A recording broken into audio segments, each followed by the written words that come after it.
So when we done, you ain't gonna be able to get that bag. Chill out, we cleaning up, baby girl. Cassidy just dropped a major revelation. According to him, Roc Nation made him untouchable overnight, and not in a positive sense. Behind closed doors, endorsements disappeared, partnerships ended abruptly, and his visibility was erased. Now, he's speaking out. In a recent interview, the Philadelphia MC pulled back the curtain on Roc Nation's influence over the entertainment industry. While many artists remain silent, Cassidy chose to directly confront what he describes as industry gatekeeping. This wasn't a rant. It was a calculated and clear challenge aimed at one of the most powerful forces in music. He claimed that under Jay-Z's leadership, Roc Nation doesn't merely influence music, it dominates it. And that power, he alleges, isn't always used to empower others. Cassidy recounted how brand partnerships vanished, associates distanced themselves, and calls stopped after he pushed back on key industry decisions. Being mad to being happy that he coming, to now he talking to me, so I'm back mad again. I'm thinking about all the shit they saying on the radio. I'm thinking about how he talking right now, and I'm thinking about who I am. And I'm like, yo, this disrespecting me. Like, what are you talking about? While Cassidy didn't say Jay-Z personally orchestrated this, he strongly implied that Roc Nation functions as a machine where silence is strategic and retaliation doesn't require public action. The situation escalated further when Memphis Bleek, a longtime Roc Nation figure and ally to Jay-Z, stepped in with a response of his own, marking a serious turn in this ongoing clash. And this is only the beginning, because what Cassidy revealed next took the conversation into far more disturbing territory. Cassidy made it clear, challenging Roc Nation's silent dominance isn't just risky, it can cost you everything. In his words, the moment you question the system, they make sure you don't eat, not just in music, but across the board. From touring and brand endorsements to podcast appearances and interviews, doors quietly close without warning. He painted a stark picture of how quickly an artist can go from rising to irrelevant, not because of talent, but because gatekeepers decide they're no longer safe to associate with. According to Cassidy, this is how control works now. You're not blackballed with headlines, you're erased with phone calls. It's clean, quiet, and devastating. Cassidy didn't just center his story, he turned the spotlight on up-and-coming artists too, especially independents who refuse to sign with major management teams or decline affiliations with powerful names. They want me to come with Roc Nation, right? And what they want to offer me on Roc Nation, they want to offer me a songwriting deal. You feel what I'm saying? Like where I do songwriting. So basically, they don't want to give me an artist deal right now. They got credits on Jay-Z first Reasonable Doubt album. Even right now, Peter Panic didn't get his shmoola. He didn't get his racket. He didn't get his Gus. These artists may go viral, gather loyal followings, and create quality music. But when it's time for the next step, silence, no features, no media push, no support. And what makes it even more chilling is how routine Cassidy says it's become. They don't gotta say your name, he revealed. They just call the right people, and suddenly you ain't got a lane to stand in. That type of control sounds almost dystopian, but it mirrors what other artists have quietly alluded to for years. So while some critics may dismiss Cassidy's statements as outdated frustration, the consistency in these claims from multiple voices points to something far more structured. In Cassidy's words, this isn't paranoia, it's policy.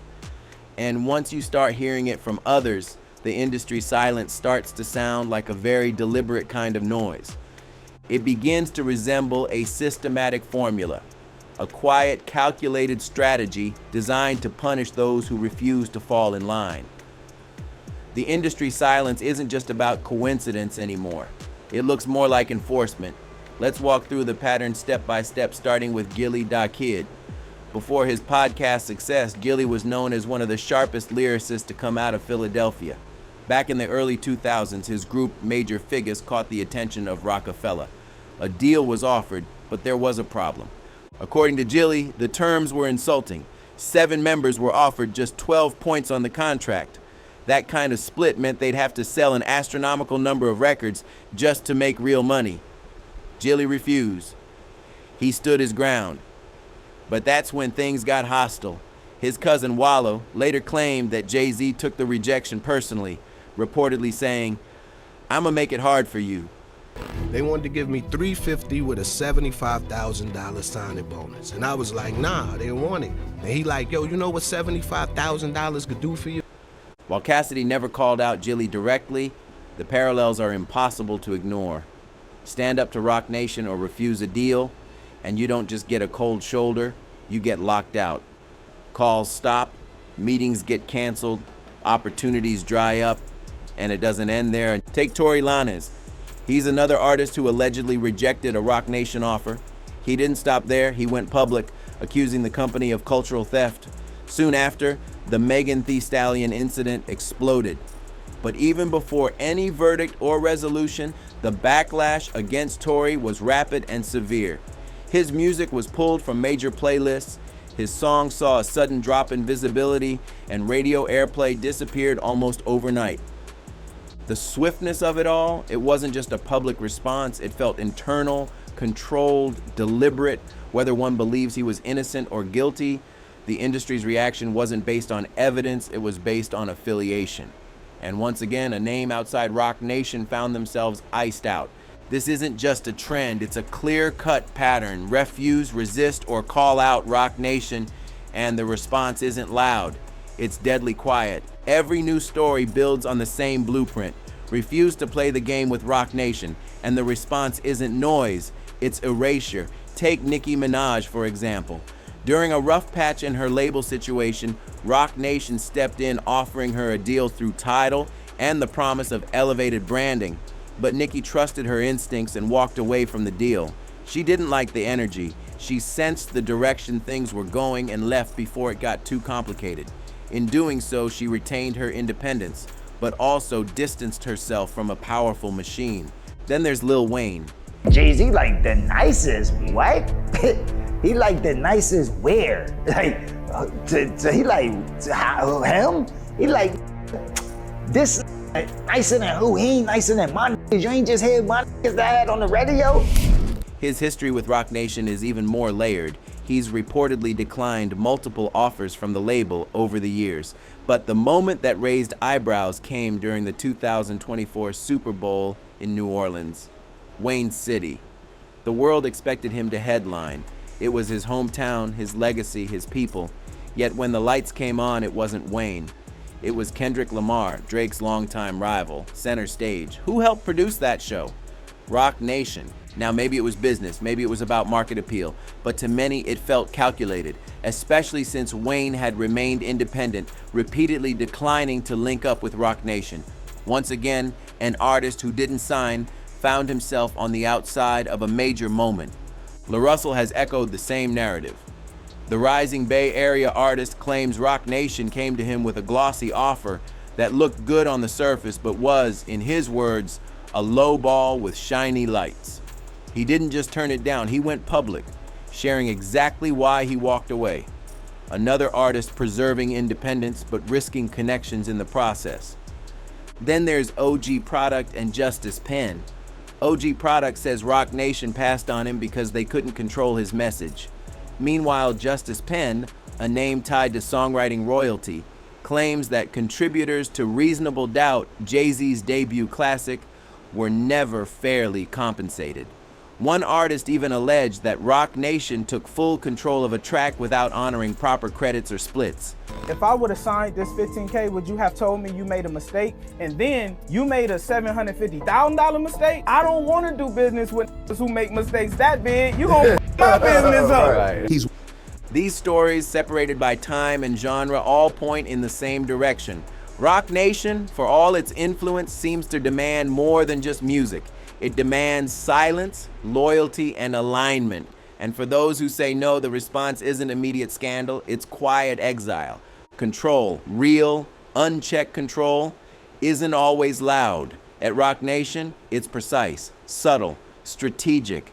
Cassidy's recent revelations don't exist in a vacuum. They've exposed a larger truth, that Roc Nation doesn't just sign artists, it decides who's heard and who fades into obscurity. And that decision, it often comes without explanation, accountability, or rebuttal.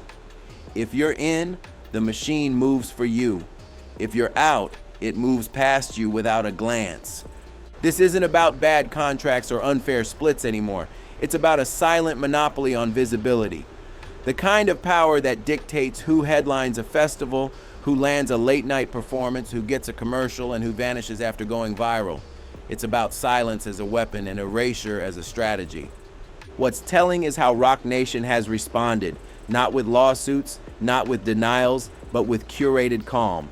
Through soft glow interviews and confident sound bites, executives like co-president Sherry Bryant and Omar Grant toe the company line while saying everything and nothing all at once.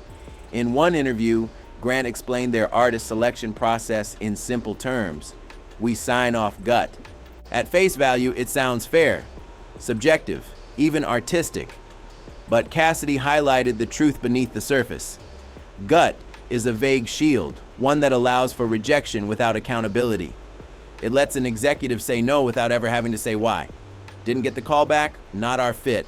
Dropped off a tour? Doesn't match the brand. Album delayed? Gut instinct. With vague language, they control a narrative without ever having to explain the rules. There's no blacklist, just a lack of inclusion. There's no silencing, only selective elevation.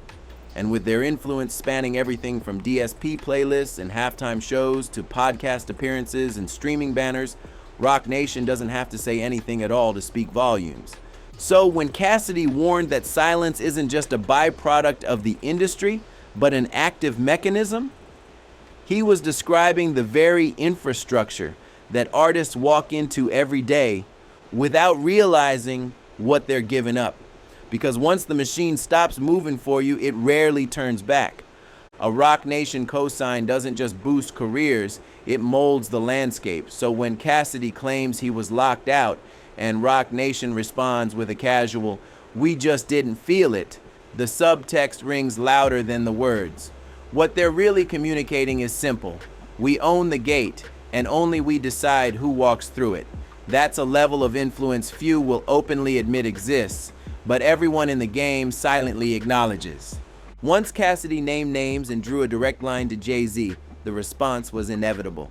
Enter Memphis Bleek, Jay's longtime soldier, someone who's been defending the rock legacy since the early 2000s. Bleek is cut from loyalty. He once turned down a $75,000 deal just to stay true to Jay-Z's vision, and that unwavering allegiance has only solidified with time. So when Cassidy's shots started landing, Bleek didn't stay silent. Word quickly spread that he clapped back, holding no punches, letting Cass know that he crossed a line. And this wasn't about lyrical smoke. This was about principle, loyalty, code. Bleek has a history of stepping in when the Roc's name is tested. It's a role he's played before. When Nicki Minaj appeared upset about being excluded from the Super Bowl lineup, a major Roc Nation production, the blogs lit up. Headlines suggested she had a problem with Jay-Z. Bleek didn't call her out by name, but his message couldn't have been clearer. He reposted a clip of Jay-Z calmly explaining a painful truth. People don't get mad at him for wrongdoing. They get mad when he doesn't do something for them. They never say I hurt them, Jay said. They say I didn't help them. That statement wasn't just for Nicki or Cassidy. It's Roc Nation's posture in a sentence. Bleek doubled down, essentially telling the critics to relax. In rock culture, loyalty is currency. Expecting a handout without being all in, that's where the problems begin. This chapter of Cassidy's story isn't just about rejection. It's about what happens when you question a system built on silence, loyalty, and unspoken power. And now that the conversation's public, more names could enter the mix. Because one thing's certain, once you challenge the gatekeepers, they don't forget. Memphis Bleek didn't see Cassidy's comments as a revelation. He saw them as noise. In his view, it was a tantrum dressed up as truth, frustration disguised as fact. He didn't need to launch a full rebuttal or call a press conference. That's not Bleek's style. His loyalty runs silent, sharp, and strategic. He's always been the quiet enforcer of Roc Nation's legacy, watching, protecting, and stepping in when needed. But now, What lies beneath that loyalty may be far more disturbing than fans ever imagined. Because if Cassidy's allegations raised eyebrows, what's emerging now could shake the foundation. Desiree Perez, CEO of Roc Nation, is at the center of explosive claims outlined in court documents. And these aren't your average industry lawsuits. These are allegations involving fraud, illegal wiretaps, and even more disturbing, reports of her allegedly institutionalizing her own daughter under false pretenses, aided by fake medical staff pretending to be Nike executives. The claim that Roc Nation's internal power structure isn't just aggressive, it may be weaponized. These reports connect the dots between institutional influence and personal coercion. If even a portion of this is true, then Cassidy's narrative isn't the outlier. It's the surface layer of a much larger system where silence is enforced, not just socially, but legally and emotionally. And that's the twist. This isn't just about who gets stage time or playlist placement, it's about total control. A machine that doesn't just manage artists, but allegedly uses power in ways that stretch far beyond music. Touring deals, brand endorsements, mental health systems, if those tools are manipulated behind closed doors, then the silence surrounding Roc Nation is no longer just intimidating. It's potentially criminal. Cassidy's claims once seemed like isolated frustration, but fans were already watching, already piecing it together. And now those fan theories, dismissed as conspiracy just months ago, are looking more like early warnings. One social media post didn't just co-sign Cassidy. It detailed similar patterns: quiet removals, vanishing opportunities, sudden shifts in industry buzz.